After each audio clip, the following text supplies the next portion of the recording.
ગેરકાયદેસર માદક પદાર્થ હાઇબ્રિડ ગાંજો તથા ચરસના જથ્થા સાથે એક ઇસમને ઝડપી પાડતી એસઓજી ગાંધીધામ પોલીસ મહાનિરીક્ષક શ્રી ચિરાગ કોરડિયા તથા પૂર્વ કચ્છ પોલીસ અધિક્ષક સાગર બાગમારના માર્ગદર્શન હેઠળ no drugs in east Kutch campaign અંતર્ગત એસઓજી ગાંધીધામની ટીમે ગેરકાયદેસર માદક પદાર્થના વેપાર સામે કાર્યવાહી કરી એક ઇસમને ઝડપી પાડ્યો છે।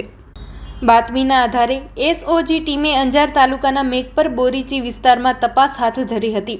દરમિયાન વિશાલ નારણલાલ વૈષ્ણવ રહે હાલ મેઘપર બોરીચી તાલુકો અંજારને ઝડપી પાડવામાં આવ્યો હતો, જ્યારે આ ગુનામાં સંડોવાયેલ અન્ય એક આરોપી પ્રદીપસિંહ હેતુભા વાઘેલાને પકડવાનો બાકી હોવાનું પોલીસે જણાવ્યું છે। તપાસ દરમિયાન આરોપી પાસેથી હાઇબ્રિડ ગાંજો 21.35 ગ્રામ કિંમત ₹74,725 તથા ચરસ 9.15 ગ્રામ કિંમત ₹2287 અને મોબાઈલ ફોન તથા વાહન સહિત કુલ ₹1,32,012નો મુદ્દામાલ જપ્ત કરવામાં આવ્યો છે।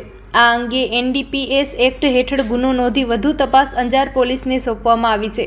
કાર્યવાહી દરમિયાન એસઓજી પીઆઈ બીવી બોરીસાગર તથા એસઓજી સ્ટાફ જોડાયો હતો। Report by Bharati Makhijani, Anjar.